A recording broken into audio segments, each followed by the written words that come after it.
right. But here it is, ladies and gentlemen. The one and only Devin. Whose business are you digging in today, man? Eggs and ass. They both went up this year. You didn't know that? Listen, Mama, here's your boy, and he got something to say. I always believe firmly, on paper, I am a white man. Brother Kenny, Mr. Pound Town himself. Sir, I'm unbothered. I'm getting ready to go walk my fish again and fly my cat. That cat during this whole 4 years. That's all I'm gonna do. Listen, y'all. We apologize. I really try to control my show as much as I can, but when y'all get started, oh my God. It's TFG tonight. With Brenton Haynes, Kenny the Sports Guy, Mr. Lee Black, and the lady of the hour, Miss Devin Divine.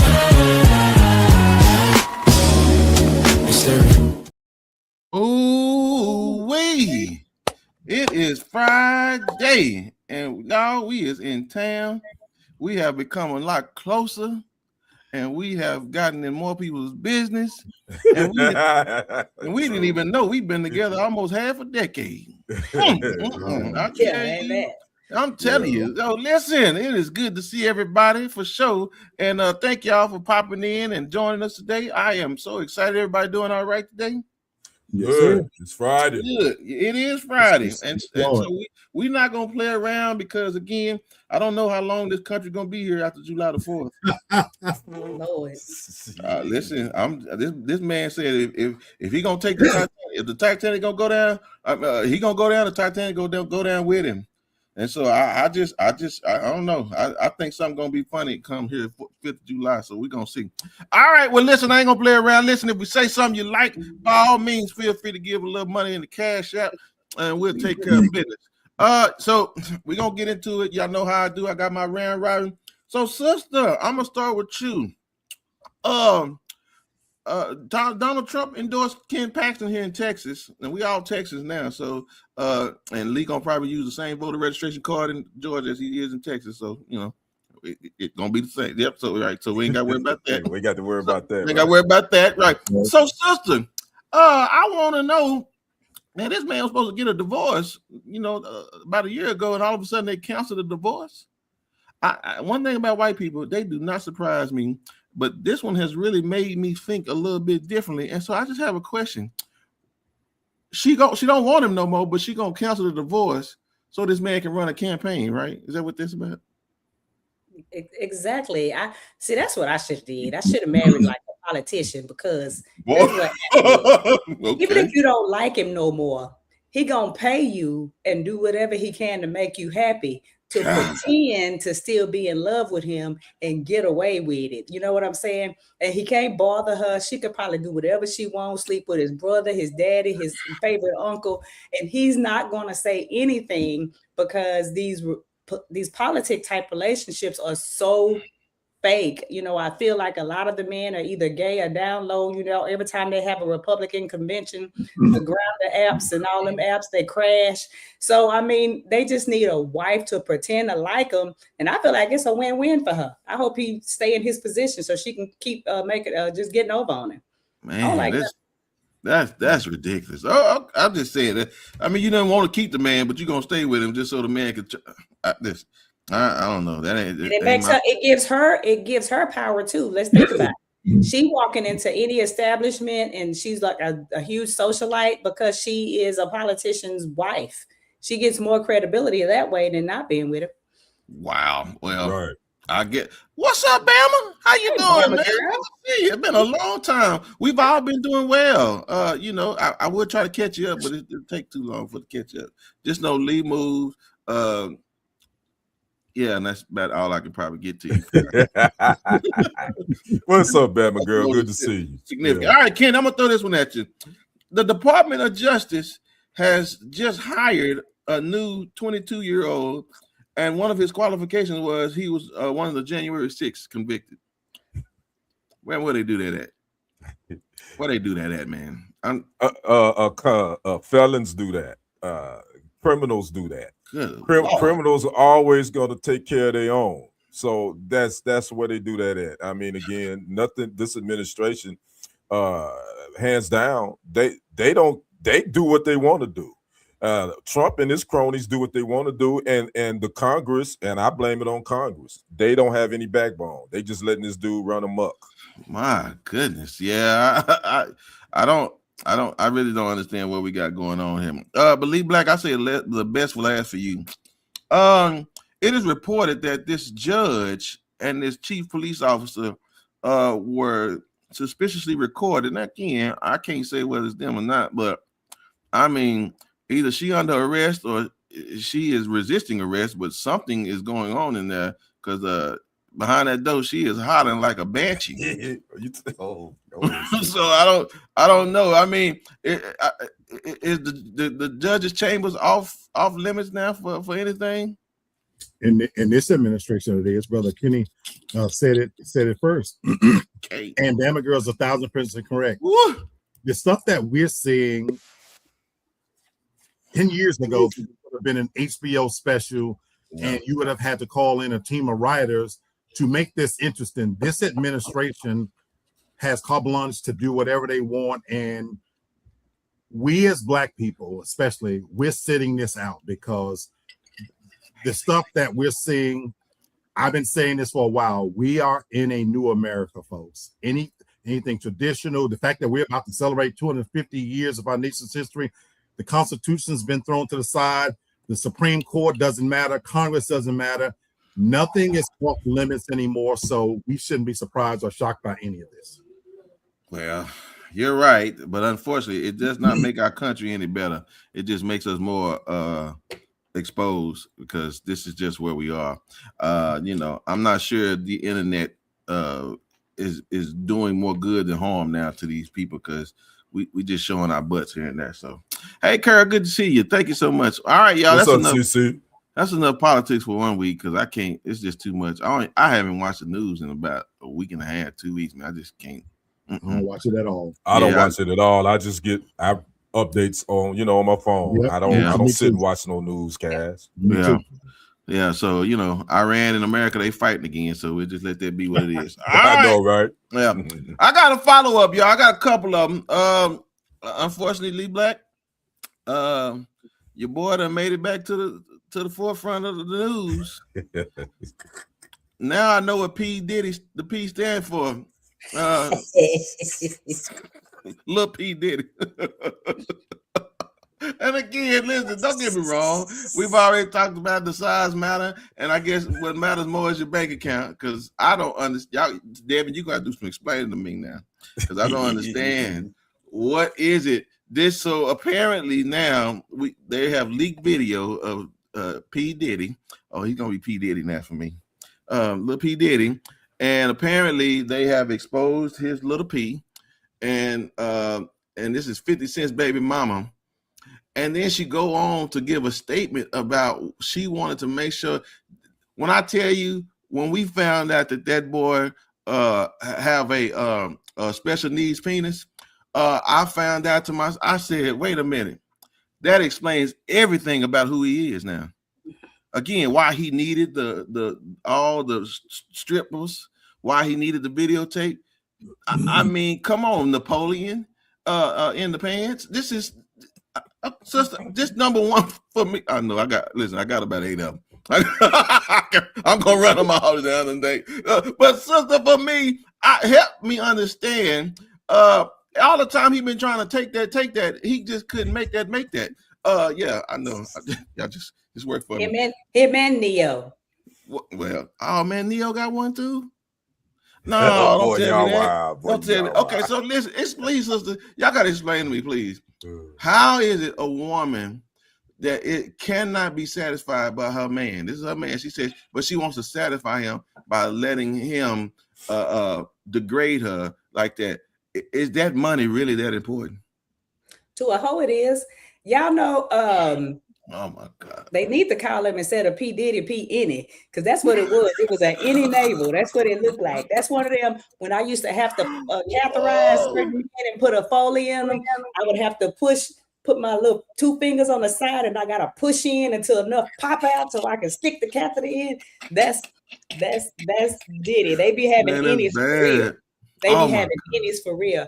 But yeah, and I hate to degrade a woman, but let's be real. There's some hoes. You know what I'm saying? I know I sound like black, but some women are just hoes because they doing all of these things and they're willing to be degraded and slutted out because for money and for position and to be around like a Diddy, and they don't find it weird that he needs another man in their presence. So y'all looking at each other PPs and stuff. And I guess Diddy got to see what a real PP look like because his innie ain't the same. So you know what I'm saying? He can't hurt nobody. All he can do is tick her earlobe. So that's what it is. But some women are just hoes. But Kenny, okay. I'm sorry, let me cut you off. What you done, sister? Yeah, I'm done. Okay, good. Thank you for just giving us a little bit of that. Okay, but Kenny, did you see the video? No, I did not. That's why I'm getting the play-by-play. Did you see it, Lady D? Did you see it? Yeah, I saw one clip. I saw a short clip. Yeah. That is. Yes. So again, listen. This is gross. Nobody want to see no man ass all in the camera in their face. It's just weird. Brother Black, did you see it? I have not. Okay, I hadn't either. Okay. Yeah. So again, Kenny, this really explains why he was he was so much intrigued by anuses, because that's the only thing he was going to be able to bring some type of notification to. So again, this man, when he get out of prison now, this is gonna be a different level for him. Again, instead of you being able to punish in the paint, now you want to punish, beat folks up with your hands and stuff like that. This really explains a lot about who he is as a person, man. But the thing is, though, it's still gonna be some women that gonna want to get smashed by him. I know. That's at the end of the day, because he's P. Diddy. So at that point, goodness. You know, and I don't really think he give a F about his penis either, because his bank account is long and big.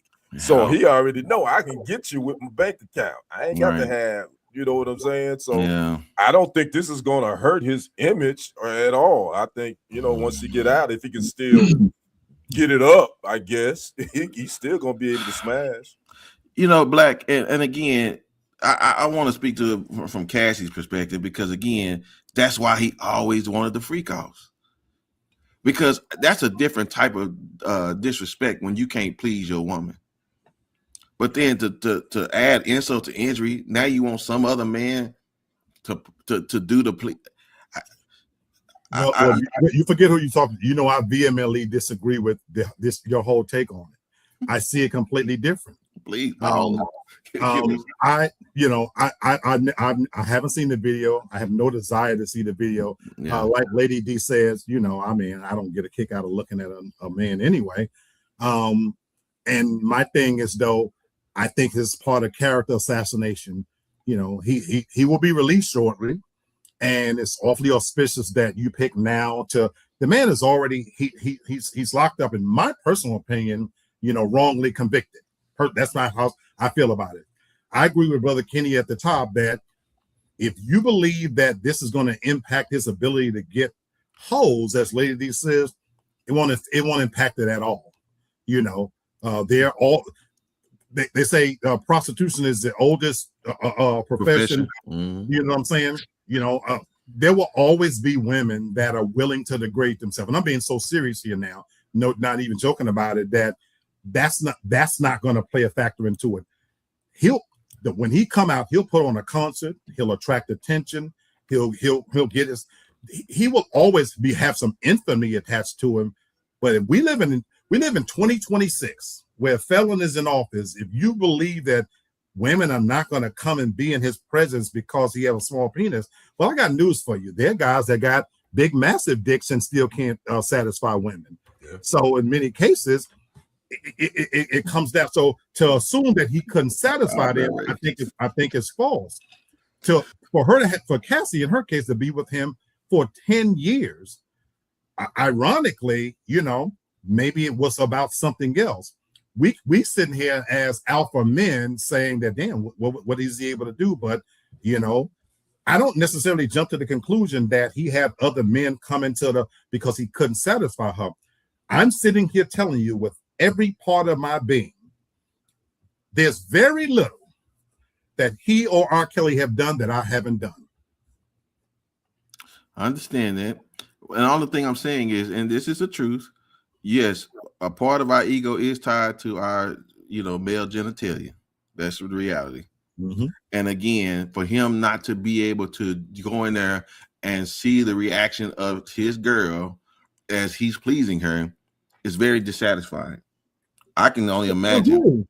I've been with some pussies that you can't hurt them pussies no matter what you do. I'm not trying to hurt them, but I'm saying I'm using that as an expression that I know for the record, I'm a decent enough size, but for the record, there was pussies I've been in that was all wallowed out and beat up and beat to death that I knew good and well that what am I doing here? I had to figure out a way for me to get something out of it because again, it's no way she could be feeling anything. That pussy was all wallowed out and once playing it with their big fat knuckles and all that kind of shit. Come on now.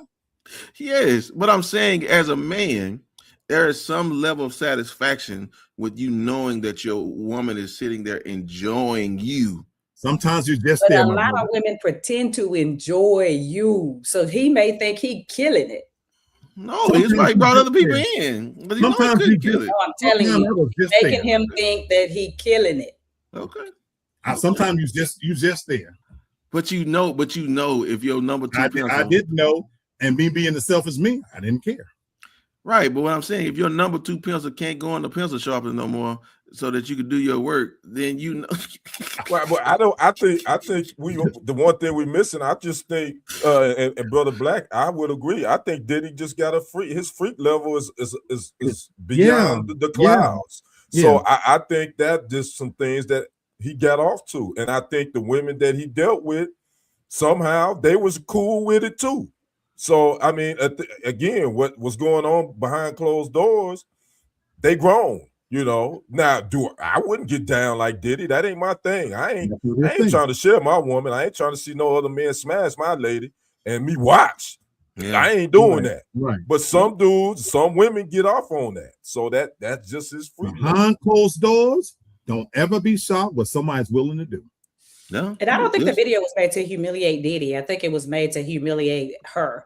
Right. It's like almost like 50 put it out to make her feel like because he chimed in on it too. Okay. By the way, we already knew he would. Somebody came out and said that he wasn't much bigger, but again, I saw somebody say that too. About 50, so. And that's those jokes are old now. So again, and a lot of men look like that, y'all. Surprise, surprise.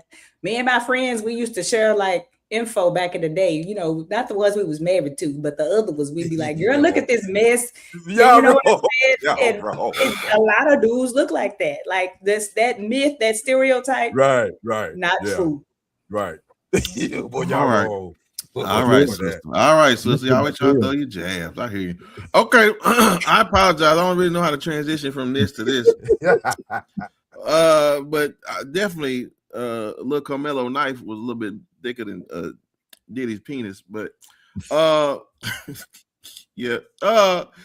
man, they selected a jury, man, and the kid in Frisco, and right now in Texas, man, Collin County is stirring up some sinners type energy that I'm sure I don't think they really want this, man, and so I'm really not sure because again, there's a lot going on, and I'm really paying attention to the reporters that they're reporting afterwards. So I'm really interested to see if this videotape shows more, but I don't think people, again, I said it before, classism is worse than racism, but racism is very loud once you give it energy. And them not putting at least one black juror on that jury, if they convict him, Collin County will look more like the I don't know, 9/11 site, whatever. I don't know. I mean, black. Why would they even do that to themselves in this court case? Because we're living in this whole administration. This is a retribution tour. He said it from the beginning. So why would we be surprised? His entire mission, it starts from the top, is he's emboldened every segment of society to be able to try to reverse all of the progress that has been made. So it's no surprise that, you know, the George Floyd incident and the people that's watching, the people, he's weaponized the justice system. And Kenny, my brother Kenny said it, this Congress, they're hinging all their hopes on the midterm elections. So it filters down, shit rolls downhill. It filters down to even something like this, that you think this county is thinking it through. They feel that under the umbrella of this administration, at least for the next couple of years, that they can do things, and they're emboldened to do things that without consequence. And so I don't know what's going to happen with the verdict or whatnot, but we should not be surprised if any. Right now, folks, as my brother said, walking your fish and flying your cat, we have to walk a little soft right now. So this is the reality of the 2026 that we're living in. Yeah, but Kenny, this is the problem with Black people. We don't have the what's the word? We don't have the luxury of patience. Our history tells us that we don't get a fair trial. And then for these optics to look like this, it's like, I mean, Barney Fife could have seen this. Yeah. If y'all gonna do this like this. Well, unfortunately, there's a number of factors, you know, when you talk about the jury makeup of this trial. Obviously, Collin County, I don't know what the racial makeup is in that county, but I'm sure it's predominantly white. Oh, yeah. So when you think about the jury summons that go out, when they say, "Hey, you got to show up for jury duty," they had Black people there though, and and then that goes down to the district attorney and the defense attorney.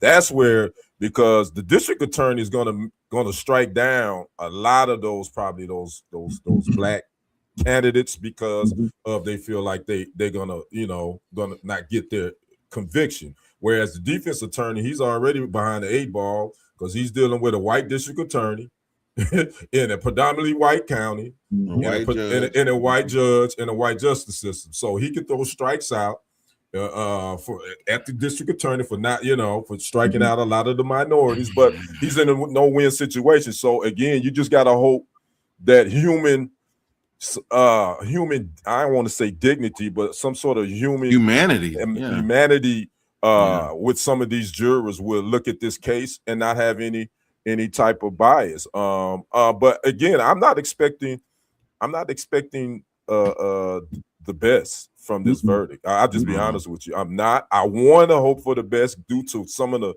details that I've listened to and I've read. I think this young man was self-defense, in my opinion, from what I've read. But again, that's up to those 12 jurors to make that decision.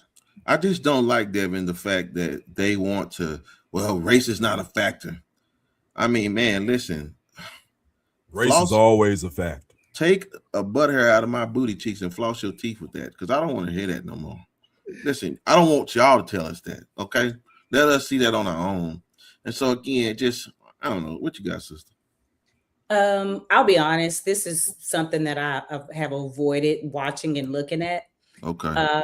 But I also try to be that person that's a little bit more open-minded. You know what I'm saying? Because I don't know all the details. Mm-hmm. But I do know, depending on your timeline, things are going to come onto your timeline that is going to sway your opinion. Right. You know what I'm saying? And so I don't, and it's going to, and because the couple of things that have come across my timeline that I refuse to click on, the headings were made to incite anger, incite frustration, incite all of these things. And I don't want to go to the comments. I don't want to look at it. But like I say, the jury selection was done by both the prosecuting and the defense attorney. You know, so I wonder sometimes who showed up, because in Collin County, when I've had jury duty and I show up, I'm gonna be honest with you, and not a lot of people look like me. And so it wouldn't take long for the defense, for the prosecuting attorney to strike out the ones who look like me. Because, a lot of us get jury summons and we don't even show up because we don't know, what it's for and all that. And then when we go, we don't know how to answer the questions. We say something inappropriate that will make not even the defense attorney want you, because you're going to kind of hurt their case. So I try not to be that kind of tunnel vision person. You know, of course, when I look at him, I see a little kid, and I got a little kid, you know, not much older than him too. And so, but I try not to look at things automatically through that lens. And because I know some things may hurt my feelings or cause me to feel a certain way, I don't even look at it. Y'all. With you. That is a great point, because black people are just doesn't automatically mean they're gonna support you, because they could be just as racist and ignorant as they want to. So you're right. I guess we're just hoping on the intellect of humanity and just let the facts prove the case. I don't know. I've seen this movie too many times and I just don't like it. So all right, y'all. We'll you know, I will at least keep y'all posted on this story. So hello, Bella Giovanni. How you doing, Bella? What's happening? Yeah, thank you for joining us so much. So I appreciate that. All right, well, listen, y'all. We're gonna go downhill from here now. Good or bad advertising? So again, congratulations to all those 2026 graduates who graduated from high school and are looking for their future to give them a brighter life. But in Indianapolis, I can't say Indianapolis. You just said it. You got it. But you actually said it. Indianapolis. Yeah. Okay. The Pony, and I'm not talking about the Pony Express, the Pony Strip Club is now offering high school graduates an opportunity to come join their company as new incoming freshmen for 2026 strippers.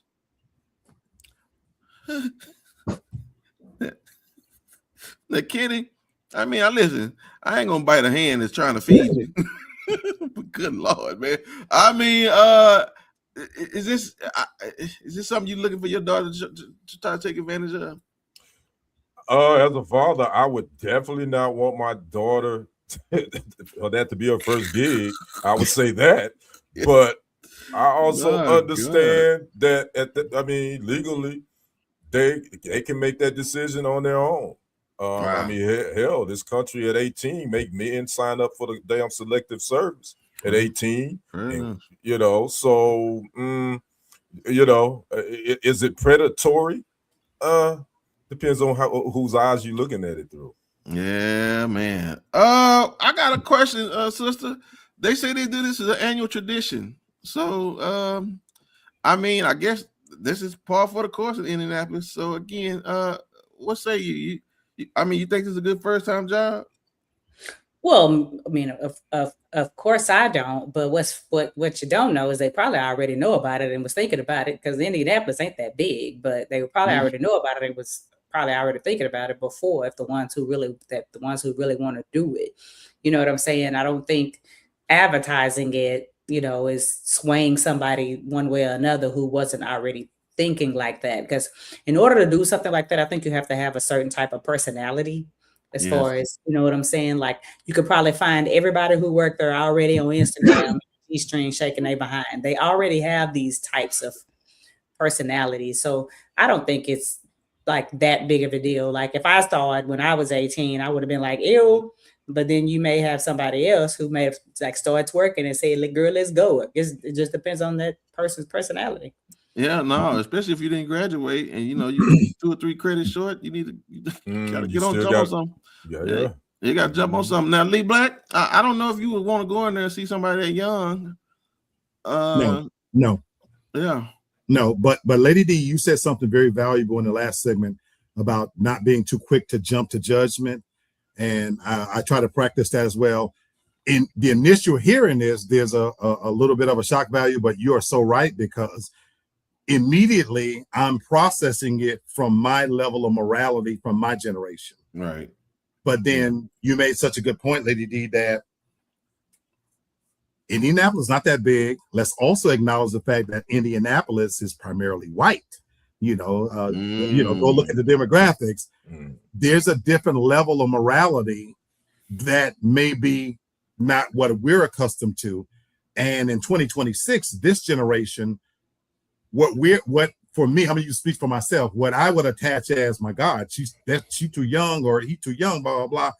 I have to remind myself real quickly that this generation has grown up with iPhones, computers in their hand where they have access to things that we just didn't have to sneak around and get when we were 17 and 18.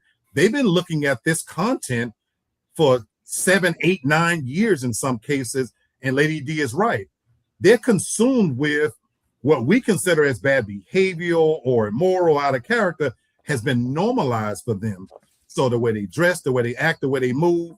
So Lady D is 100% spot on. We might be looking at it, but this may not even be a very big deal to them.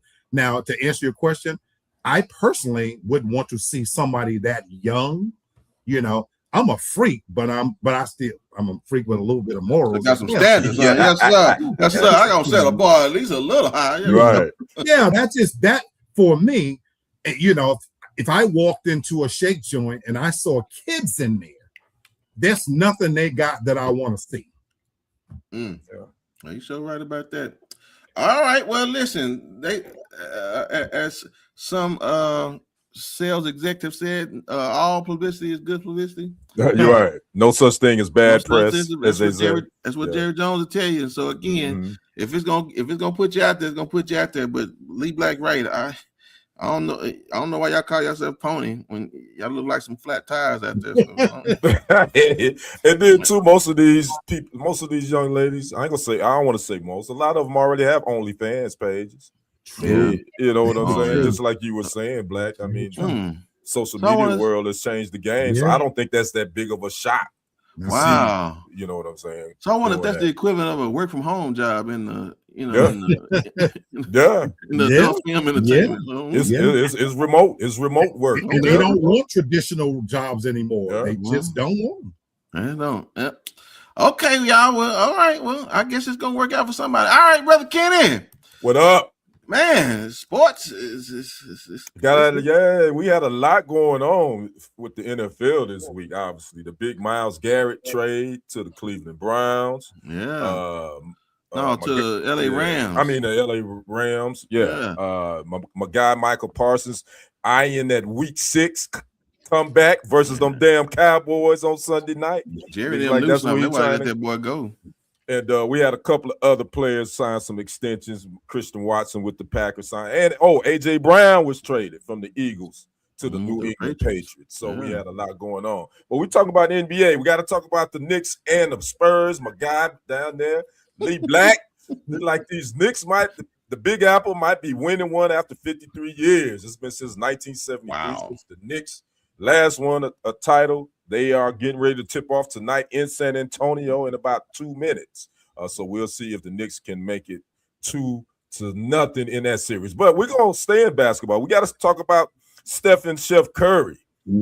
He got and we're talking about a deal. On his way out. We're talking about a shoe deal that is a game changer, I would say. If you didn't know, Stephen Curry, 37 years old, 4-time NBA champ. You know about him. Prolific, one of the most prolific shooters ever in the league. Yes, he just signed a 10-year, $400 million endorsement deal with Chinese sportswear brand Li Ning. He Curry split with Under Armour after 13 years as their spokesman. And so this deal he signed with them encompasses basketball footwear, athletic leisure. I see you, Sherry. I know you. Yeah, I'm glad you spelled the knickers. Didn't get them ends mixed up. We would have had a Brenton misspell it up here as Sherry. Now let's just make one thing clear. We're not gonna keep having this problem. This is my show, and I'll let you know when you can tell jokes about me. Back to you, Kenny. No. Pardon the interruption. but anyway, back to Chef Curry. So yeah, he's going to be able to bring in his own athletes, male and female athletes, and sign them under his Curry brand umbrella. Matter of fact, this Chinese sports Olympic company he's with actually already have 2 players, Jimmy Butler, who's Curry's teammate, as well as the retired Dwayne Wade, who is signed to this company. So I'd like to get you guys doing business with China. this is big business. This is a big deal for Chef Curry, and I'd like to know your thoughts on it. Starting with you, Black. Is this gonna change the way athletes look at doing deals overseas now? I hope so. I actually hope so. Look, if you look hard enough, you can find fault with it. You know, if you buy into the cheap labor and China owns America, let's be clear. Not even a week or 2 weeks ago, our president took billionaires over to China to kiss their ass and suck their dick. Let's keep it funky. My God. So if it's good for the goose, it's good for the gander. The idea that Curry, in the twilight of his career, is able to capitalize on his image, likeness, and fame. You know, it's not an NIL deal, but my thing is, basketball players are being able to play longer, the longevity of their careers. LeBron James has proven that. To answer your question, my brother, I hope it does open up the door, and the fact that the Chinese are giving an African American this type of deal is life-changing, is generational wealth. I'm proud of him, and I believe they all should give a percentage to Michael Jeffrey Jordan, who is the pioneer and innovator, and kick the doors down with the Jordan brand. And so for him to be able to do this, that in of itself, it opens up a window for this next generation to be able to do the same. I'm proud of him. Lady D, one of the sports he's going to be focusing in is golf apparel. If you don't know, Stephen Curry is a big golfer. He's pretty good at it too. So he's definitely going to be focusing more on his golf apparel line as well. You think that's good for him to do? Considering that as Black folks, we're a little bit more interested in golf now than we have been ever. What's your thoughts on that? If I was him, I wouldn't care if they wanted me in booty shorts for that kind of money.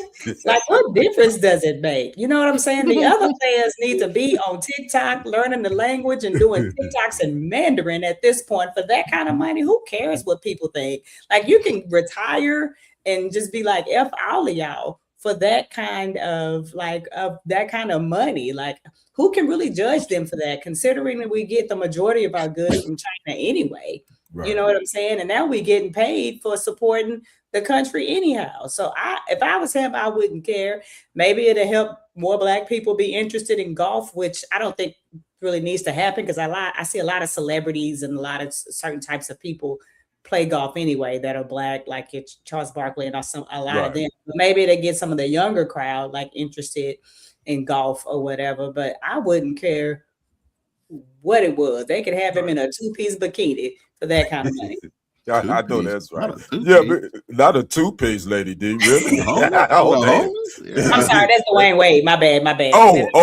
You know what? This is a test. Well, we lost Black for a minute, and then you get to showing out. Now he's back, and he probably get ready to start showing out. No, I love that last comment. Wow, hilarious. I got to ask you, Brother Brenton, they're going to be, this company, which actually was founded by a legendary Chinese Olympic gymnast, Mr. Lai Ning. He's actually the one to spearhead behind this company.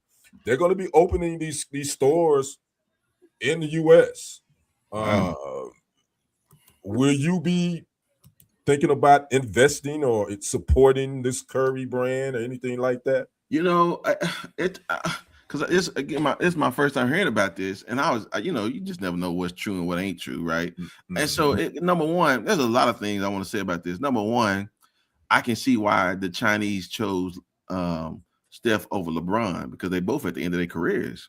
Mm-hmm. But again, you trying to relate to your kids that they can do what Steph can do more than LeBron.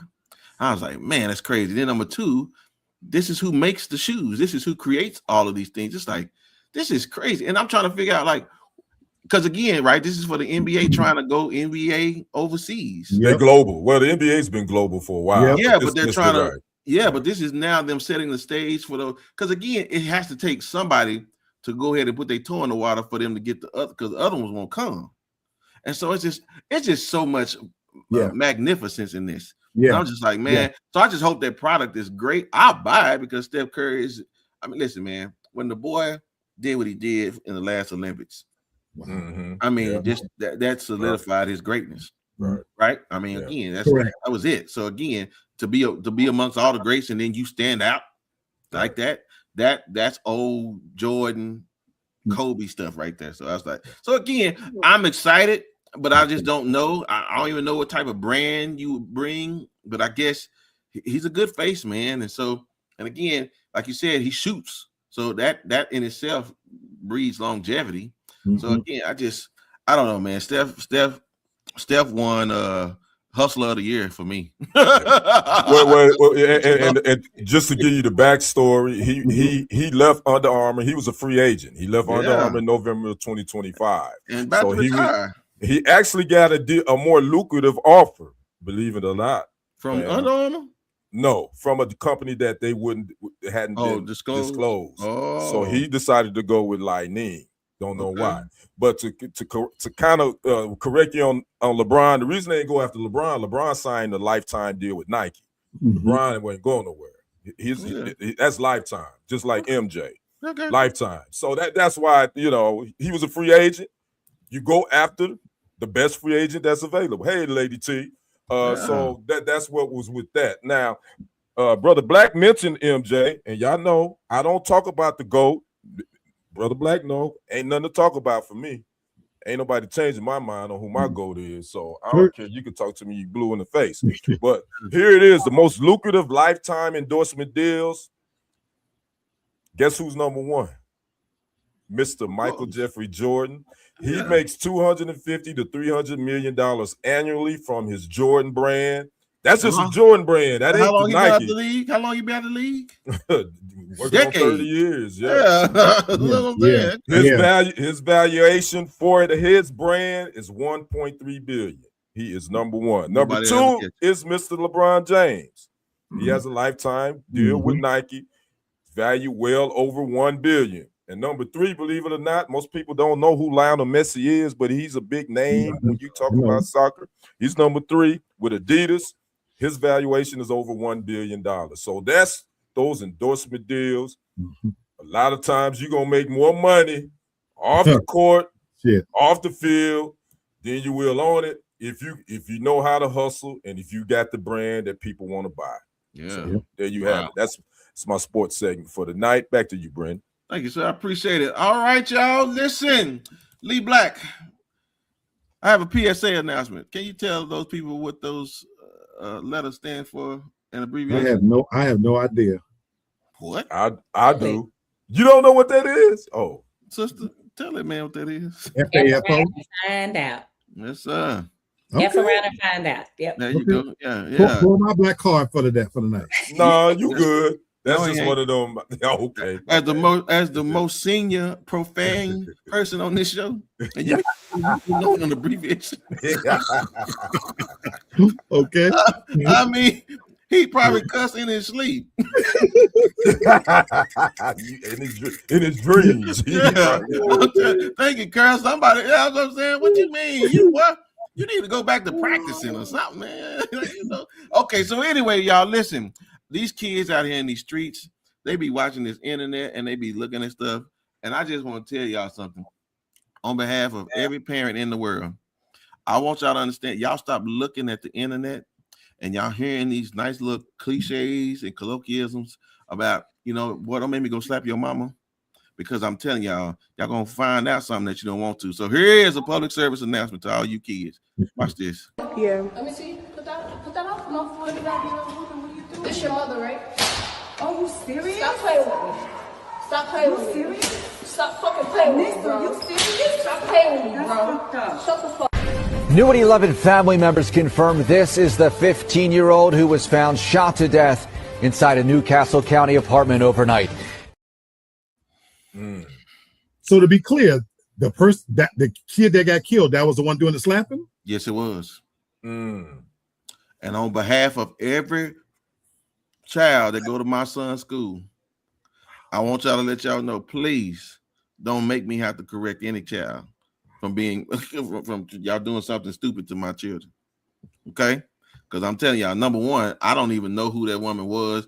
Even the fact that you grabbing me, that alone right there would already got your arm broke. So again, sister, I don't know. I don't know if that woman was high or is she is she slow. How do you stand there and let a child slap you in the face 3 times? I think she was stunned. I think I'd be stunned too. And I know he's a kid, but I wish she owned a gun, and I wish she kept it on her. I ain't trying. And that was a girl. That's a girl slapping her. That was a girl. Yeah, a real lady. Did. That wasn't no girl. Yeah. Okay, well there you go. Yeah, you right. Yeah. That was good. Yeah. Okay. Well, Mr. Girl would have got shot that night. She did. She did. She would have, Mr. Ma'am would have got it that day if I had something on me, because that was so unnecessary. And she was at this lady's like house, like, and I know they was just doing it for like clicks and views. That's all. But somebody gotta learn. Yeah. Somebody gotta. I mean, you gotta. Somebody gotta be an example. And I hated that it was Mr. Ma'am. Oh yeah, Kenny. Right. I'm gonna say it here first. They say all money ain't good money. I'm gonna tell you something. All attention ain't good attention. Right. And listen, I don't know who took care of that young lady that night, but I'm just telling y'all better stop playing in these internet streets. Kenny, you better stop playing with these phones and posting these videos as evidence. You better cut it out, you young people. Y'all think these internet streets are fun and you gonna go viral. That's what everybody want to do. You want to go viral. Yeah, going viral will put you 6 feet under, just like this. Unfortunately for this, as Lady D call her, this Miss Ma'am or Mr. Stud or whatever, slapping on that woman. You know, at the end of the day, how am I supposed to feel? I that's crazy. That's disrespectful. And disrespectful for the person that filmed it too. Whoever was filming this. Where's your morals? Where's your, come on. Can we do better? Yeah, I didn't care to hear the backstory on all this. Just to see whatever I saw. Lee Black, again, on behalf of all you cheering, y'all better stop playing. It's a real world out there instead of the internet. I'll add that I agree with everything you said. And my sister's chiming in right now. And this is where I'm about to go with it. Seriously, we the best. And my sister, she lead me to where I'm going. That was a violation of the most fundamental thing that we stand for. You don't fuck with nobody's mother. That's right. She held this person and said, "Is this your mother?" See, we come from a different place, you young people that might catch this show. You watched it live. That is the ultimate. You violated it in a couple of ways. You can't talk about. You don't fuck with somebody's mother. You don't slap somebody. You don't spit on them. Those is the ultimate levels of disrespect that will get you put 6 feet under. And so a lot of you young people growing up in this entitled era where you get away with things, and the jokes I see on these videos where you going up to grown folks in stores and doing certain things, you get away with a lot. That was the ultimate violation. And my sister is right. My mama. Yeah. Come on. Yeah, for sure. Yeah, I listen. I just word to the wise, ladies and gentlemen. My kids, they used to, when the challenges were going around, they be trying to do stuff, and I tell, hey, is this one of them things y'all got the internet? I said, like, don't do that with me. Like, there's no need to try to embarrass you, because if I find out that this is something you playing around, I said, just enjoy it with the people that's doing it with the kids, don't do it with me, y'all. So I never would go for it. You know what I'm saying? All of the jokes they got, I don't do that stuff. So, I just don't. I already don't like kids. And my wife made me give her 4 of them, and I told her, like, she said, so she told me, that's my brother. Yeah, listen, she told me the other day, she said, I'm so proud of you because my son had, Devin, I guess it's part where you don't put folk watching stuff, right? But my son had a birthday party, and they wanted to come over my house after the party, and I said, okay, and they started getting on my nerves. I had to pull out my bikes and my scooters, and Wait, one nigga had nerve walk in my bedroom. I said, "Hey, get out of my room." Out of my chair. That's right. Listen, That's right. And you don't. I said, yeah. I said, and then I looked at it, I said, see, this is what I'm talking about. I don't like kids. I don't like kids. And again, they just And so I'm just saying. So again, I know me. And so again, it was my son's birthday, and I was like, all right. But I told her, she told me, I'm so proud of you. I said, I'll be proud of me. I'm telling you, that's why I don't like kids. I just don't like them. And so again, I just want y'all to be careful out there, y'all. Just understand, like, people not playing, man. Y'all better take out life insurance. If your kid is a fool, go ahead and take out some life insurance on. At least you can go on a cruise or something when they out of here. So yes, sir. All right. Well, that's a public service. I'm not no Bama. I'm just trying to make sure. So it is what it is. Hey, Miss Toria, I don't think we spoke to you since we got through talking. But super fan, Miss Toria, what's up? All right, y'all. She don't tell us nothing no more. So we just sit here and wait. I do sometimes. She don't tell us no more. We just sit here and wait in anticipation. Right. She surprises us. Sister, Sure. Who business you getting in today, ma'am? Well, I was minding my business and, like I say, avoiding a lot of drama and mess on my timeline. I like watching cats fighting and people doing dances. And I'm that person. I like positive stuff that makes me happy. But what y'all don't know about me is I am a Jay-Z super fan. And what came across my timeline was Jay-Z was recently at a Roots concert, and he did like a freestyle diss where he took shots at Drake, Nicki Minaj, Dame, Kanye, the ambulance chaser that tried to come after him. Right. And I did watch it, and it made me realize how old school he is, because that nobody raps like that no more. He talks. And two, then I watched Damon Dash and his petty teeth get on because they betrayed him. Y'all saw them teeth came out on him and just embarrassed. Yeah. Tried to say that he feels sorry for Jay-Z, that he needs money so bad that he has to get on the stage and rap now. Couple questions. One thing is, did you get an opportunity to see it? And two, do you think Jay-Z was on stage doing I don't want to call it a diss track, because it was like just a freestyle diss, because he needs money and notoriety? Black, I'm gonna start with you. Absolutely not. It was brilliant. I did watch it, and I love everything you said. It was old school, it was a throwback. But what made me proud, Lady D, is he used the proper medium. He could have easily responded. Dame Dash, and they've been going after him for years. They talked about his children. They talked about this. They talked about his wife, all kinds of stuff. I love that he let his hair down. He literally let his hair out, and he chose the medium to represent and come at him in the proper way. Now, like you said, it was old school, but that's what also made it special. And for the record, Lady D, I'm actually not a Jay-Z fan. I'm from New York, and I'm not a Jay-Z fan, actually, but I loved everything about what he did, because it was over most people's heads. He went high level with it. Miss Obama said, when they go low, we go high. No. Mm-hmm. He came at them intellectually in the medium that they understood. This Drake bullshit, Kanye West. He went for Dame Dash. And do I think he need money?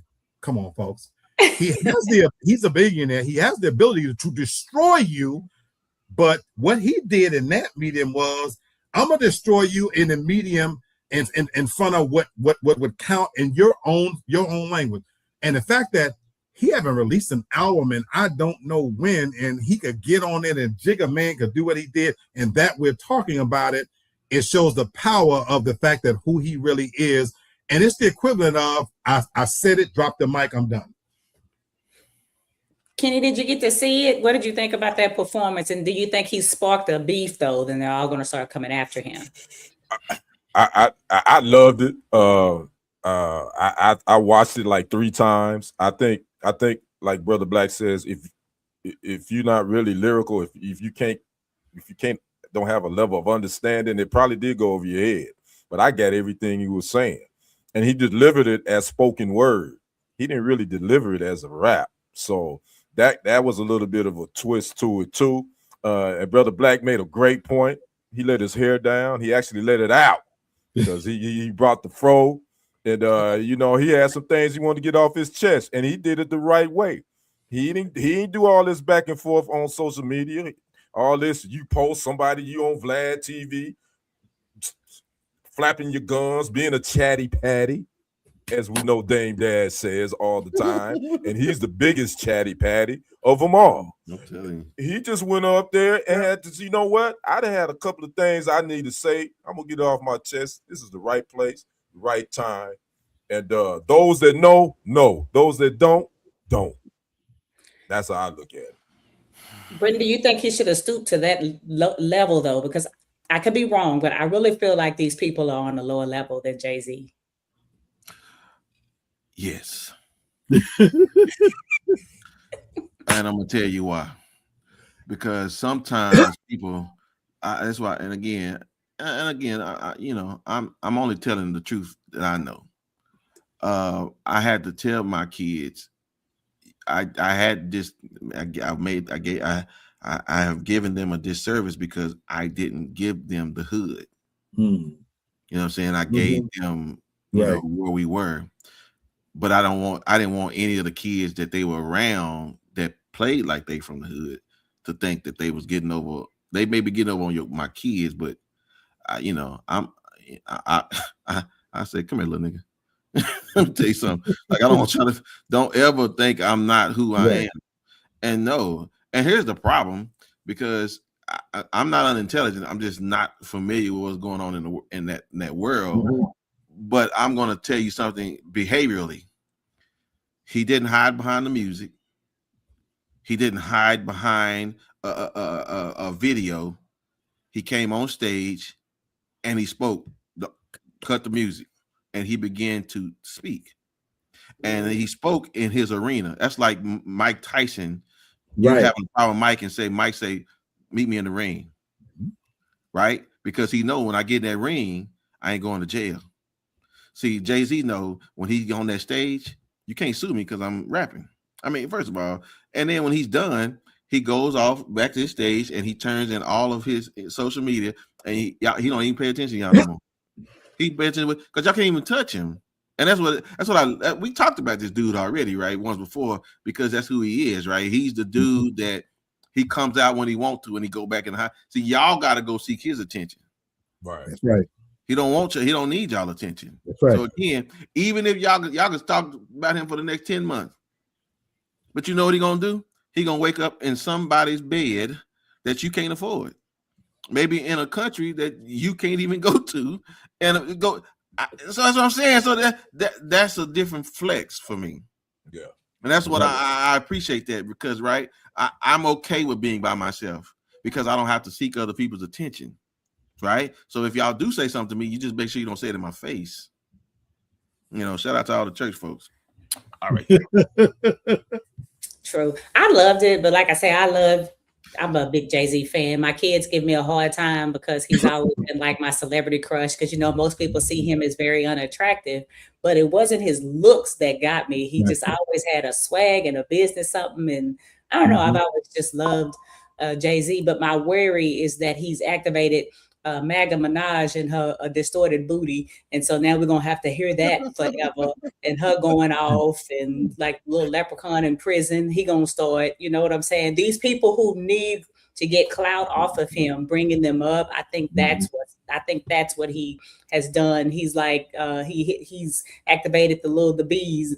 No pun intended with the beehive. Right. You know what I'm saying? I'll say he hit the wasp nest. I won't say bees. And then they all gonna come out and they're gonna try to capitalize off of this freestyle, which I thought was much nicer than I would have been, you know, but it is what it is. I guess he didn't have to go as low as maybe I would have done, because if I'm gonna do it, I'm gonna do it. I'm gonna talk about the special needs child whose favorite color is 5. I'm talking about everybody, everything. But now I can go back to minding my business and wait for Maga Minaj and the rest of the fools to come out. All right. Well, thank you. I mean, again, it's just he knows how to flex, right? Yep. All right. Well, speaking of flexing, Toy Story, what is this? I'm not, again, we reporting the news that's coming out here. I'm not verified nothing. Y'all do all the verifying y'all want to. I'm just telling y'all what the internet streets is saying to us. Now, I will say this: I have watched all the Toy Stories, and even if my kids are older, I'm probably gonna watch this one. But I didn't understand this, and I don't know if it's true or not. But, ladies and gentlemen, the new Toy Story may be introducing us a new toy, and I wanted to make sure I checked with the family to make sure this is okay. Rosie supposed to be featured in Toy Story 5 as a new character. Man, is this true?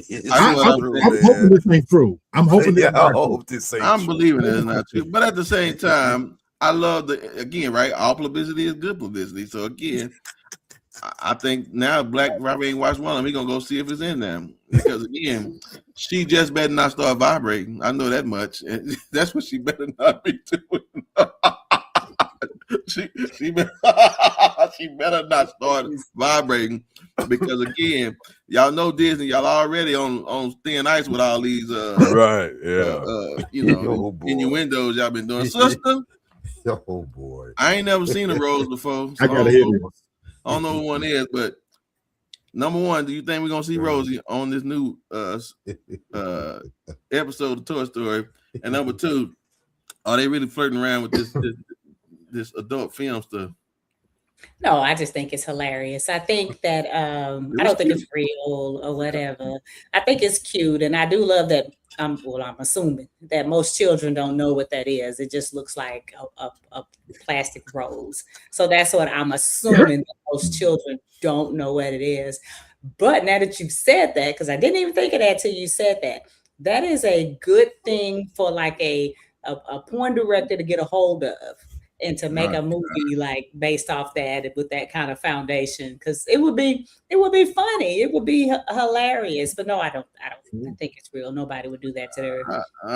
No, I can't let you make me think like that, because don't nobody want to see Woody banging Buzz. I just don't want to see that. Nobody wants to see that. I mean, Lee. I mean, okay, if it's not Rosie, what? I think they were flirting the line with Miss Potato Head, but that just could be my mind, But at the same time, right? you make the best point. It's hard to see that, and then as an adult, right, not go somewhere mentally. I'm with Lady D. Please, God, don't let this be real, because you're talking about then a franchise. It's a $1 billion franchise. Yes. If that's real, you would be inviting kids who are innocent. And Lady D, you're right. She's so cute. How many parents then would be showing up with a different motive to see? And that's just a bad mix. And Lady D, you've just given a green light to the porn industry to do. Oh my God! I just hope you're right. You're right. Whoever made that picture, they probably need to do what they said, but they've been sued. Or they've come out. Right. Yeah. It must be a misspelling somewhere in this thing that we just ain't. I don't know. Y'all know I can't spot the misspelling because I can't do my own. But I mean, Kenny. I mean, they have introduced they introduced Sporky last time, and now they're doing the AI with the tablet. Yeah. So again, a good joke is one that almost tells a lie. That's a great joke, right? It's almost tell a lie. So I just think this is that one that all publicity is good publicity. At this I can't help but laugh every time you put that doggone picture up. Because I ain't gonna lie, it's funny as hell. and I just pray to God, but my 9-month-old grandson don't ask her why she want to see Toy Story 5. Yeah, wow. I would be like, grandson, nah, you ain't gonna be able to watch Toy Story 5. Listen, not yet. Only Boosie would think his son was right. Saying, son, you better love you some Rosie. Yeah, yeah. So I mean, again. No, man, we didn't go there. But okay, look at we done lost the viewers. I'm sorry, y'all. I'm sorry. I just lost. No, they done went out to go see if they could go find it. Yeah, they went to go see if they could go find Toy Story 5. Trying to watch it on the aftermarket before it come out. So okay, well, I'm just checking. I'm gonna watch it probably. I'll wait to come out on Disney Plus, but I'm gonna watch it. All right, so before we get into Black Love series, I know y'all I was waiting on Miss Tori and them getting him. So Y'all know there was a time I had 6 days ago, and we went over. Now he called himself Kool-Aid, so I ain't gonna. That's he damn so did. He called himself Kool-Aid. He called himself Kool-Aid. So I ain't saying nothing he didn't already say. He said, "Okay, yeah." So we went. Lee invited us to his house, and everybody came by. And I want y'all to know, breaking news, it was successful. Yeah, boy. That's a good looking group right there, boy. That is, man. That's a good looking group. And yes, ladies and gentlemen, if you see that bottle back there to the right, that's the one the hoes get. Yes.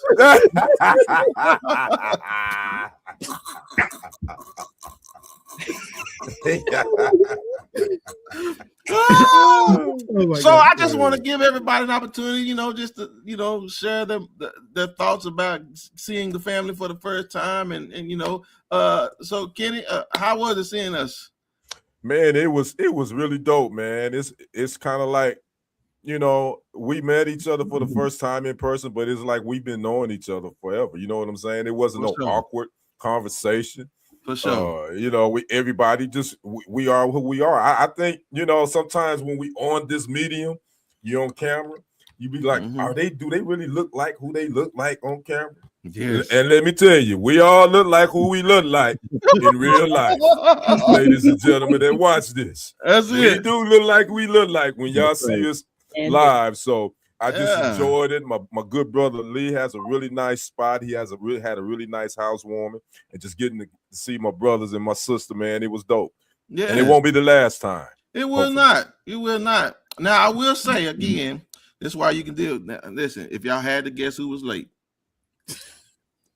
That's pretty easy. But I know we won't worry about that, but we'll let Devin go next. Devin, what you think about what you think about I loved it. I loved it seeing everybody. And y'all, when Black say that he has a feminine touch on his apartment, he ain't lying. It looked like, y'all know how some dudes that are like single or moving into their apartment, like after divorce, they get like their sister or their cousin to kind of help them out to make it look right so that women can come. That's what it looked like. It's very nice, very clean, so nice that I'm trying to get my friend to check it out too, because I've been trying to get her to move out of the area that she's in. No, she's safe. You need to clean that up. Not check his apartment out, just check out the area, not him. Man. You gotta clean it up. Huh? Well, the husband cheap, so it's probably not gonna happen. But anyhow, I liked it a lot, and I really enjoyed meeting everybody. And y'all, we actually have another photo with Lamb in it too. So Lamar was there. Right. Oh yeah, that's right. Yeah. Sure do. Yeah, but he ain't on this show, so he don't get to come on the picture. There you go. Okay. Well, all right, Lee. Now I will say this about Lee. I call him by a government name in private. Right. I ain't gonna. So again. One thing I will say, y'all, when we were sitting over there talking in private, he talked just the same like he just on the show. I mean, saying the same little idioms, the same little analogies. I was like, he said, out of my cold dead hand. I said, Lord, are we on the show or what? What's going on? He just says the same. Whatever he is just genuinely authentic. And yes, ladies and gentlemen, he does drink like that. I will vouch for him. And his bar is top notch. Top notch. I mean, everybody could have got over there and grabbed their own liquor bottle, and he still had room. So I was there near Ned the Wino over there. You was, Lamar. You sure was. I guess I didn't help by bringing more liquor, but my bad. Thank you, Lady D. Okay, Black, tell us what you thought about everything, man. I thank you guys so much. And Kenny stole my thunder. I told everybody the best part about that was there was not one moment of awkwardness. The moment I opened the door, you would have thought we've been friends for 20 years. And we had a conversation on friendship for the people watching. Yeah. And Brother Brenton, he spit so many pearls of wisdom that at this stage of our lives, to open that door to let new people in that you trust, it's just a beautiful thing that we were truly who we are. Everything, folks, you see about who we are, there was not one moment of awkwardness. And even Lady D being fashionably late, Door opens. Folks, she's everything you would imagine. Far more attractive in person than you're seeing right here. But can't get cussing too. And it just from the moment, and I appreciate you guys. And Lady D, I'll share this with you. I've been told that was told this in Atlanta that I'm a metrosexual. I was like, well, what the hell y'all talking about? But for the record, everything is decorated by me. This is by me. No, now I got to give credit to my sister Sherry. Okay. Who and her my niece. They gave me ideas, but this is all authentically me. And I'll end it by saying this. I hope now y'all understand that if these nasty bitches cross this threshold, don't even front. My God. Hey, brother Brent, put the picture up again. I don't think Lady T was able to see the picture. Okay, I would say this though. The one thing that shocked me. Lady D is a little taller than I thought she was. I'm very tall. I'm 5'8". Okay, I thought you don't look as tall on camera, but that's the only thing that I was surprised. Oh, Lady T, I mean, she is sitting down, Kenny. So I know, but she still looks a little. Yes, I'm tall. God gave me a curve too, so there you go. Yeah. And Kenny is so respectful. Devin had to tell him to put his arms around. Oh, hey, listen. I had to make that picture happen like that, y'all. He didn't even want to put his arm around my shoulder. You know what, Lady D? Yeah, she did. You know what to say. Just let it go. She did tell me that though. That joker said, "You just so respectful, Kenny." Listen, I will say this. I wasn't nervous because he had just moved in, so I didn't feel like I was sitting on no semen or nothing. So if we went to Georgia, I wasn't gonna sit. I wasn't sitting nowhere. Nothing happens on my couch. Bring a black light up in there. Man. So no, we got to meet some of his family, and so it was great. Sure did. Yeah, great, man, and I ended up taking my wife out to eat, and she felt like I took her to the club. So I just, he's a great host. I was very appreciative. He was. So thank you, sir. Thank y'all so much. And again, we'll do it again, and we will definitely make sure it's not 6 years later. So for you guys, open invitation. Don't need an invite. Yes, sir. Always. Well, I appreciate it. I'm sure even if I get into an argument with my wife, she can't put me out of my own house. So she may need to. You may not. I told her to call me. Oh boy. All right. Let's move on to the next segment now. All right, y'all. What I had to relearn. So I thought about this because you just never know what you've been taught until you get older. And it's like, what were you taught when you were younger and that you had realized that ain't right? And you know what I'm saying, I gotta relearn and so just to give you an idea, so maybe your parents taught you that it's okay to have gender roles, or the man always need to work and the woman have to stay home and cook. And that's how you was raised, but you realize, I don't know if that's right. So what have you had to relearn now that you were taught when you were younger, and that is like, and then how did you actually have to overcome that? You look like you're already ready for yours. No, you said, what have we learned that we had to relearn? Yes. So basically, you had to unlearn because somebody taught you something one way, but you realize that's not really the way to go. So I'll tell you one thing for me. I had to relearn. Unlearn. You say unlearn? Yes, unlearn. I'm sorry, keep saying relearn. I'm sorry. I had to unlearn the fact that me as a man, that no, I can show emotion. Because when we were growing up, suck that up. You know what I'm saying? Don't do all that crying. No, I can cry. And I've taught my sons it's okay to be emotional, but make sure it's legit. So no, it's nothing wrong with crying, because again, they wanted to try to teach you to be a man. That ain't no man. Okay. No, you can cry. right? So yeah, that was one thing I had to unlearn. I had to not make myself think that it was something wrong with me for being emotional. You know what I'm saying? So Devin, you got something you like? I have so many things I still need to unlearn. I'm going to be quite honest with you. But one of the things that I unlearned very quickly is, and I'm telling some of her business, is I was always taught to be almost a thirsty, naive, dumbass bird behind men. And your job as a woman is to keep him happy and make him stick around and tolerate all types of foolishness because you got to keep him. I was taught that the only reason you leave a man if he ain't beating your ass or whatever, what you're leaving for, like that's the kind of mentality that I've learned and things that I was literally like told. And it's funny that I grew up and started off my dating life like that, I'll be quite honest with you, but quickly learned that that was some complete bullshit. And I am a totally different human now. And I always told I would never be successful and I would basically be a little hoe. I need therapy. Wow. But I am the complete opposite of what I was envisioned to be in the ways that I was taught. Now, the other things I need to unlearn are I need to unlearn that that emotion is bad. That I need to learn that it's okay to show emotion and it's okay to show affection. And at my age, it probably ain't gonna happen, but whatever. Kenny, what have you had to unlearn?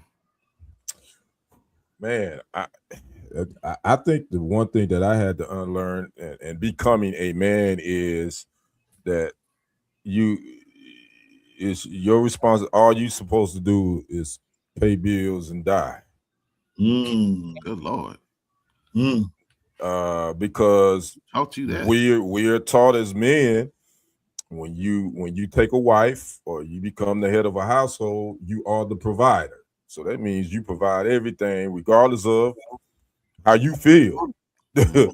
So I had to unlearn the fact of the matter is that my feelings are valid too, and don't put them on the back burner. My mental health and my physical health is important too. And being a man ain't just about paying bills and dying. Okay. Yeah, I mean, there's a lot of things that people have learned out of ignorance, you know what I'm saying? And so again, and it's okay to ask questions. I have no problem with my kids asking questions. And I will say this, I had to also unlearn, and I'm finna throw it to you, Lee Black, that there is dumb questions. I was told when I was younger, ain't no such thing as a dumb question. I beg to differ. Oh shoot. I beg to differ. You can't say that though, because then people will ask questions. Right, then people will ask questions. Well, just don't ask dumb ones. But never mind. I unlearned myself. See, look, I'm already. Okay, there you have it. I'm just saying, hey, you got to grow up sometime, right? Yeah, you know. Hey, okay. Anyway, all right, Lee Black, what did you have to unlearn? You know, I'm gonna take a combination of both of the two of my sister and my brother. You gave me time to think about this. From my sis, Lady D, emotionally, I had to learn that was okay to show emotion and even it translated into you guys coming to visit me, the level of hospitality. I grew up in a household where we didn't have a lot of company. We weren't allowed to have a lot of company. You know, we had parties and I wouldn't change my childhood for anything in the world, but we weren't very affectionate as a family, so to speak. So as I became an adult, I had to learn it was okay, especially to be a man, to be able to show affection. It doesn't come natural to me. Even when I was married and been in a relationship, I don't display PDA, public displays of affection. I had to work at that, to be in public and hold somebody's hand. I'm very much a private person. And as I got older, I had to learn to be able to do that because it's necessary to show who I'm with, you know, that I feel something. And then to Brother Kenny's point, you know, I had to retrain myself in terms of what it means to be a Black man in America, because I come from that generation where you put your head down, You work hard. You don't say anything. You don't speak up. You don't take vacation. I had to adopt a lot of the mentality. One thing I appreciate about this younger generation, they're not waiting for heaven. They want their shit right now. Right. You know, these younger people, they've been places that I will never go. They've been to Greece and Puerto Rico and Dominican. Every year that comes, this new crop of graduates graduating, they've probably been to places I've never been. I had to retrain myself to be able to say, you can't take this shit with you. And it translated to me hosting you guys. There was an incident at the apartment. Lady D, your friend, she wanted something to drink and opened the closet. And I heard her say, I don't want to open that. And I said, well, this ain't no damn museum. Everything in here, all the liquor that y'all saw, there's anything you wanted, you could have opened it because you can't take this shit with you. And so I had to retrain myself to be, to you know, you go up in a house where you can't sit on the furniture, you go in the living room, you can't do the snap. I had to retrain myself that anything in this place, fuck this shit. You know what I'm saying? If you spill something, that's what a mop is for. If you open something, I could buy it again. So I had to retrain and relearn myself to live in the moment 100%. That's really good. I'll say one more thing and we'll be done. I also had to unlearn how to stop being broke. Because again, nobody taught me how to, you know what I'm saying, you know, manage my money. Right. You know, I'm very proud of myself. I pay all of my bills on the first. Every single one of them. Right. You know what I'm saying? And I try to teach my kids, you should be able to pay all your bills to have your money. Because again, you know what people don't know? I'm gonna tell y'all a little secret. At least 2 or 3 times a year, y'all get 3 checks a month. Yeah. That's right. And a lot of people don't know that because they live in paycheck to paycheck. And they don't even know. Yeah, they don't even know you get an extra check a month where you always budgeting your bills because you get paid twice a month for the most part. Yeah, there's a time 2 or 3 times a year, y'all get 3 checks. That's right. A month. So technically you get a free check. Should. Yeah, you should. Should, but you don't know that because your butt broke all the time. So again, you know. All right, well, yeah, that was a good one. All right, well, ladies and gentlemen, Mr. Lee Black himself would like for y'all to now start playing in the mud. This is a serious one, so I brought receipts. Let's play. Let's play in the mud. And I had to. Normally, I speak from my head, but I had to write some things down because I want to talk about something that went over a lot of people's heads, and it's reported, but I don't think truly appreciate what's happened, what's happening, and what's destined to happen, folks. I want to talk about the Anti-Weaponization Fund. Yeah. This is that $1.76 billion Justice Department program that was announced to compensate individuals who claimed they were wrongfully targeted by weaponization and lawfare under the previous administration. We're talking about the Biden administration. Now, when we watch this on TV, folks, they don't say 1.776 billion. They say 1.8 billion. Why? This is a program that hopefully educates you folks. There's a significance in the fact that Trump took this May 2026 legal settlement from the IRS, who he accused of violating his rights by sharing his tax information, and he asked for 1776, folks. This is directly out of the playbook of the Prop 26. He's playing it. They've already estimated that Prop 2026 agenda, he's already completed 60% of it. He's got 2 years left, folks. But why do I want to talk about this specifically? Because this weaponization fund was posed by the Justice Department to compensate individuals who were wrongly targeted. So, folks, this fund, let me be clear, was not built for us. It's not built for the bros.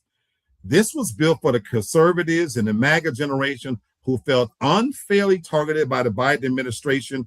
And the proposal is that they get paid for being wrongfully accused and things of that nature. So why do I call this Let's Play in the Mud? There's a line in the Equalizer movie with Denzel Washington where he says, when you pray for rain, you have to deal with the mud. And in this case, I want us to be able to play in the mud. What we need to understand here, folks, is that inadvertently, accidentally, the U.S. government has put in writing that when the government wrongs its citizens, financial compensation is the appropriate remedy. Ding, ding, ding.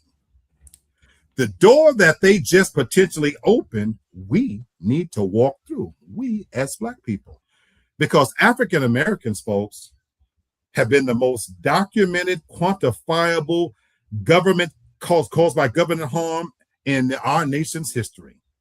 And this is not based on what we feel.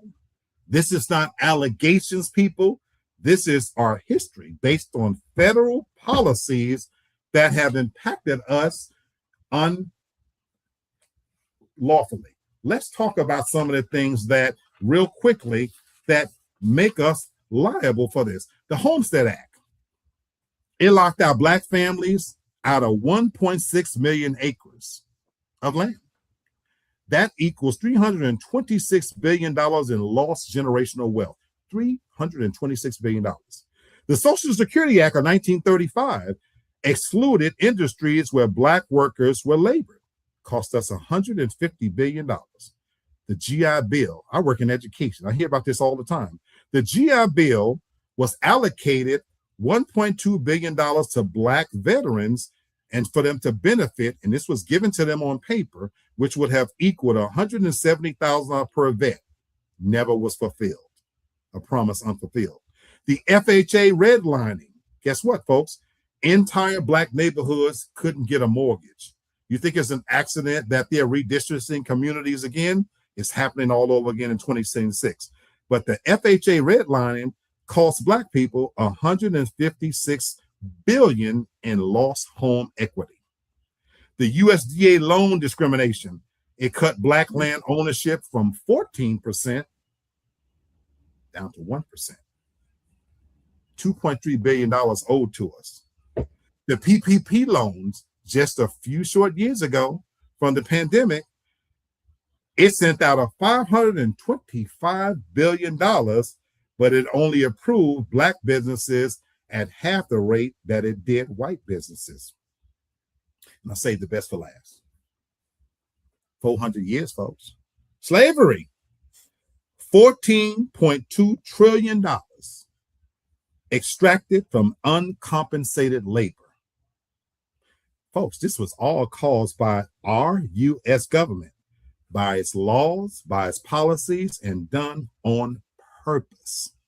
So, the government harm equals compensation based on the law that they're just proposing, the anti-weaponization law. Hello. Even though I told you, it's not meant for us to benefit from this. We need to do like my brother Kenny says at this point. When he says that he's walking his fish and flying his cat, Brother Brenton, you said that we as Black people don't have the luxury of patience. We have to exercise it here.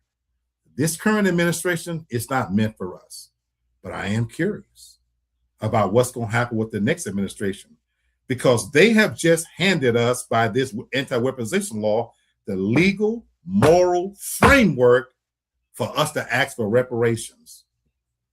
And the reality is, I can't wait to see if they're going to fulfill the promise that if you can give conservatives, MAGA people, and you done put it into law now, it gives us the moral legal right to stand in any court and say African Americans deserve this more than any other people on the face of the planet. And now I want to see if America lives up to the tenets of its dreams. I'm Lee Black, and yes, I said it. Definitely agree with you. And he meant it.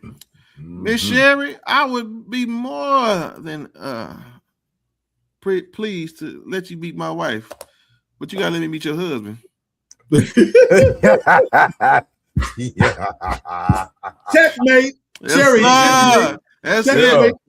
And I don't want. You better make sure he's shaved and he done ate at least 2 meals before I see him. I don't want to see no malnourished. I don't see no malnourished man. Yeah. Boy, y'all wild. I'm just teasing. Yeah, no. Okay, man, listen. fantastic show, y'all. I sure appreciate every single one of y'all. And I won't play around because it's final thoughts time. And so, as y'all know, it is tradition here at this show that Kenny Aloysius Anderson. Sorry. He goes first. All right, brother Kenny. I forgot to mention my gift that my good brother Brenton Haynes bestowed upon us all. And if you can't read this, it says smells like a Packers win. Pure glow. I'm not listening to Lady D because she's trying to steal my thunder. I know she's a little salty right now. But week 6, circle it on your calendar. October 18th, it's going down at Lambeau, baby. It's going down. Y'all coming to see us, you damn Dallas Cowboys fans. So there you have it. But I have to say thank you, brother. I want to make sure I say this publicly for the gift. Sir. Yes, sir. Appreciate you. Love you, man. Yes, sir. Same here. My final thoughts is I gotta talk. I want to say this about Jay-Z. Jay-Z is not. I respect him. I won't say he's my favorite rapper, but he's one of the dopest lyricists of all time. But I want to say I love the way he has handled. Yes, sir. The way people come at it, because he's not the loudest guy in the room, and this is something that I've learned. The loudest guy in the room normally are the most. How can I put this? They don't have a lot of confidence. The loudest guys in the room. That's right. But the silent ones that don't say much, them the killers. When you mess with them, you might wake them up. And I just love the way Jay-Z came at his former ally, Dame Dash. You know, Dame Dash is all in your face. He's all he's kind of like P. Diddy, all in the videos. You know what I'm saying? Them the ones, they bark is bigger than they bite. Because let's go and keep it funky. Dame Dash is needing the publicity and he's needing the finances. We know Jay-Z good. It ain't about money. It ain't about clout. He's living his best life. He got one of the baddest women in the world. Got some beautiful kids that's talented too. So it ain't about that. So I just want to tell my men over 50, quit all this going back and forth on social media. Y'all too old for that ish. All this chatty pattiness. Come on, man. If you're a real player like Jay-Z, you ain't even got to respond to the minions. And if you do, you do it when you feel like it. And you drop the mic and you walk off the stage. And you keep living your best life. That's my final thoughts. All right, sir. Thank you very much. And now yours truly, Madam Devin. I just want to say Brenton did purchase that item for Ken, but then he came to his senses and bought some Cowboys gear like he should have, like right after it. I don't know, he bumped his head and then he was like, what was I thinking? And then he bought Cowboy stuff. So I'm glad he came to his senses. Second thing I want to say, my friend, I brought a friend to the housewarming and she's never watched this show, and I've kind of for certain reasons. But one of the things that she said when she left is, the guy that owns the house, he just seems so nice and sweet and kind and quiet. He seemed like a really good dude. I said, girl, good dude. Yes, I do think he's a really good dude and would help you out. I said, but I'm gonna need you to watch just one. and and you will soon know. She's like, what do you mean? I said, he likes the B word. She was like, no. Such a you are good, sir, at fooling them. So I get what nasty filthy dirty hoes come through the apartment, and then they come in and you be like, look her, bitch, and then there you go. And then it's over. And then she eats some cold church's chicken. My God. And the chicken, she ain't getting the good stuff. So but I just love that that's what she saw, and that's how she felt in that moment. And I just thought that was the next thing. And the third thing, and then I'll go away, is one of you, I believe Blacks, made a comment that these young people want their heaven on earth.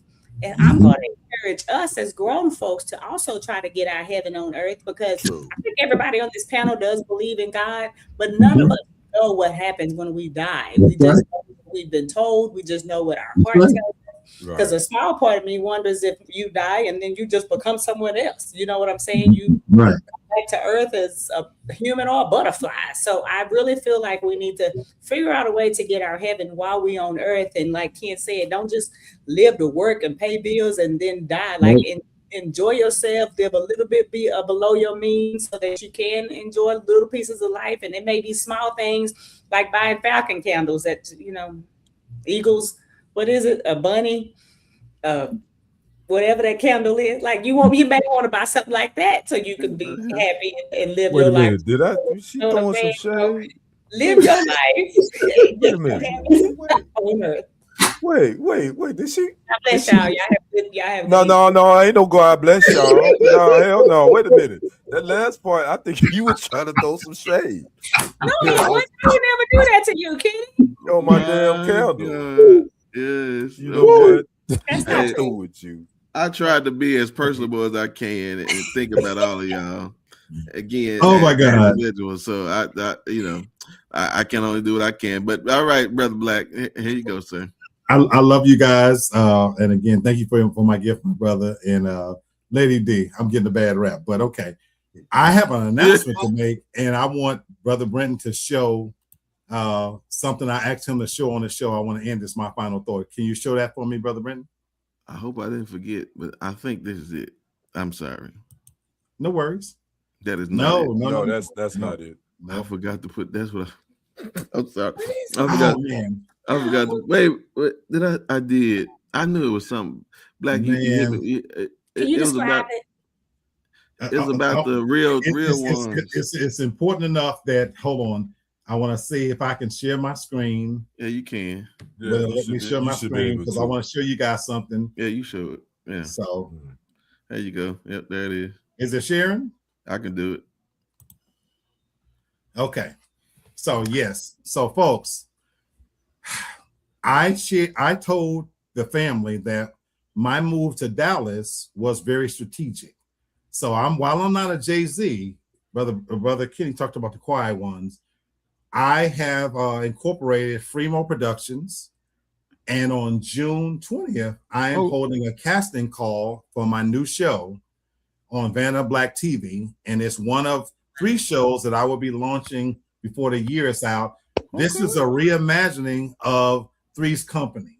Wow! So I am holding a casting call, and so these are the characters. So I am the writer and the producer.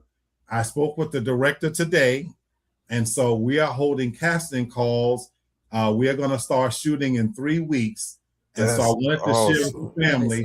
Today was the first day that we launched the advertisement for this. It's called Real Ones, and it's a reimagining of Three's Company, and that might be over some young people's heads, but it is a show about an urban group of 2 women, and a guy moves in with them and has to pretend to be gay. This is awesome, bro. So much. It is called The Real Ones. I wrote this. I'm the producer, and I have a director, and we are doing a casting call on June 20th from 1 p.m. to 5 p.m. So when I told you guys I had some things coming, I'm not kidding, and I fully plan to bring my family into the fold. I incorporated Fremo Productions, so a lot of the things that I bought to get situated in this house, I'm writing off as business expenses, but I swear to you, I want to partner with you guys. Yeah. You guys particularly to help me be all I can be, and I want you to be a part of this journey with me, but I am so serious that I didn't move here by accident. Yes, sir. But I want to be a smaller version of Tyler Perry. It is what it is, folks. Awesome. Hey, wow. Yo, bro. Congratulations, bro. Yeah, brother, man. I'm proud of you, man. Tag me in that so I can share that Wonderful. on all my social media platforms as well. Thank you, my brother. Matter of fact, I can grab it and I'll just grab it. I'll send it to you before, right as we end the show. The whole promo. We launched it today while I was at work, and it's going to start going out on all social media starting tomorrow. TikTok, all platforms, on Vanna Black. So I'm the head writer on there. I'm being paid, and we have shows in development. I have a show kind of like Pop the Balloon coming. And again, I have an semi-biographical movie. I've been working, people. Whoa, I don't even post Black, but send me that. I'll post it on my Facebook. I have a couple thousand. I'll send that to you guys right now. What? Not tomorrow, but right now. That's it. Wow. I'm excited for you. Some people talk. You know, I have a saying. I can show you better than I can tell you. I got some folks with aspiring dreams that I know are on my Facebook. So awesome. That's awesome. All right. Inadvertently, y'all, it's gonna bring me more pussy than I know what to do with. But okay, that's You know what? Okay, I knew it. This is a test. This is only a test. I knew them poor girls. I knew it was a casting. I knew it was a casting couch in here somewhere. Wow. I knew there was a casting couch involved. And they're gonna be shooting at the Bunny Ranch. I know it's my God, I tell you. And now you man, oh my God. Okay. Oh, well. Shout out to whoever gonna be at the casting call, because you better make sure you bring your. It's gonna be real. It's gonna be real. You better make sure you bring your STD reports. Nobody from Houston, because you know I heard itching. Yes, sir. All right, y'all. Well, listen, I have a quick question for everybody. Wow. What's wrong with trying to jump on a moving train? You can die. Okay, that is true. I mean, but I ain't that like a idiom? Like, no, don't stop trying to always trying to get on board a moving train, right? Yeah, or jump on the bandwagon. What's wrong with that? Yeah, that can lead to disaster. That is true. For real. Yeah, Black. Well, I know. I hope y'all not running no trains next weekend. No. Okay, but. What's wrong? What's wrong with John? No. What's wrong with getting on a moving train?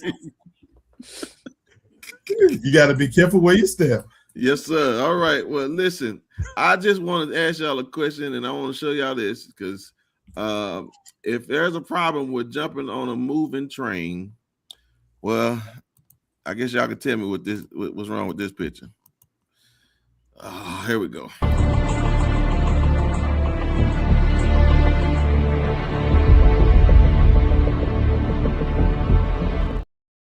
Well, hell, the damn train wasn't even moving, and he still couldn't stay on. What the hell would have happened if the train would have moved? That's what I'm saying. The moral of the story, I don't care if a train moving or not. Some of y'all just can't hang on. Yes, some of y'all just can't hang on. That boy didn't get the weight off of him. That's the problem, man. You got too much baggage on your breast. So again, whether the train is moving or not, man, y'all keep that baggage off of you. It's gonna hurt you real good. So I guess so are you gonna change your name now that you a producer again? I literally created a business page. I've incorporated on the Fremo Productions. Fremo, okay. Yeah, you know. Well, so you got to put all the details in our chat so we can go find all this.